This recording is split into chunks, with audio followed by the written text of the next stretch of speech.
can we all agree to stop saying Nicola Coughlan looks good for her age? She looks good. The latest revelation blowing minds across social media? Nicola Coughlan's age. The actor is known for playing teenage characters, schoolgirl Claire Devlin in Derry Girls and a debutante, Penelope Bridgerton, in Bridgerton. And yet, she's actually significantly older than the character she plays, aged 37. For some reason, this information has suddenly become common knowledge on the internet, trending across X with users posting gifs of people looking shocked, alongside Nicola Coughlan's age. Of course, adult actors playing secondary school-aged characters isn't all that unusual. At the age of 29, Darren Barnett portrayed 18-year-old Paxton in the series Never Have I Ever, while Emma Thompson, then 36, portrayed 19-year-old Eleanor Dashwood in Sense and Sensibility.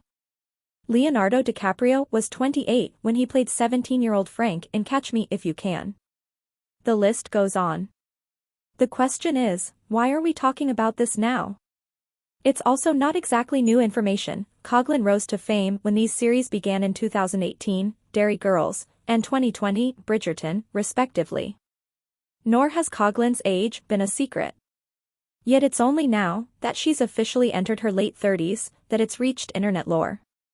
The reason it's suddenly reached newsworthy status is, apparently, because 37 is officially old. As if 37 makes you a dusty AUL crone, commented one ex-user, noticing the popular discourse around Coughlan's age. 37 is definitely not old and everyone is acting like it is, said another. Which, as someone approaching my 33rd birthday and still getting eyed, I find a slightly grim take.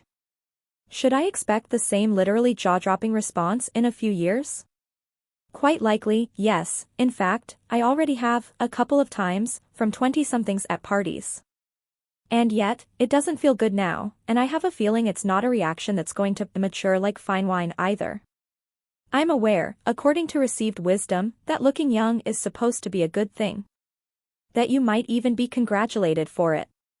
That you might be inclined to tell yourself it's, somehow, meritocratic and start instinctively expressing gratitude for your chosen brand of retinol.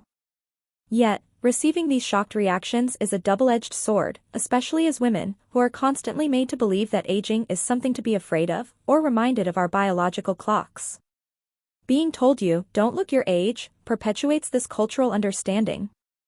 Implicitly, it nudges us towards believing your real age is something to be ashamed of, to fear. Nor do I think the same a shock factor would surround a young-looking male actor's age.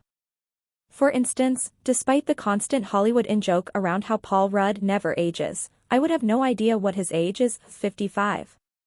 And yet, every newspaper headline I see about Jennifer Aniston, who is exactly the same age, references how old she is, usually with a reference to her visually defying her age. I just checked, for reference, and, sure enough, Jennifer Aniston, 55, looks half her age. Ludicrously, it feels like these comments are fair game from women from the age 30 and beyond, such as recent discourse that Taylor Swift ages like fine wine. We're even judging ourselves from within, with Julia Fox posting a crying video of herself on her 27th birthday, claiming 30 is ing old, in the entertainment industry. Coughlan herself recently suggested, in an essay for Harper's Bazaar, that the only way to avoid media scrutiny as a woman is to be permanently 22 years old. It also undermines the flip side, what you gain with age. In my case, that's confidence, self-assurance, and awareness of what I have to offer in my professional and personal life. I wouldn't go back to being a teenager if you paid me, and, I'll bet you, neither would Nicola Coughlan. Aging is a privilege, and one that, the older you get, experience teaches you not to take for granted. I can't help thinking of the handful of people in my wider circle who would have been grateful to see their 30th birthday, but tragically didn't get the chance to. The irony of it all is, Coughlan really is inspirational for defying her age, but not because of her youth-defying complexion, or however the tabloids are terming it. She entered the world of acting aged 30, with a major role in what's become an Emmy-winning television series, Derry Girls.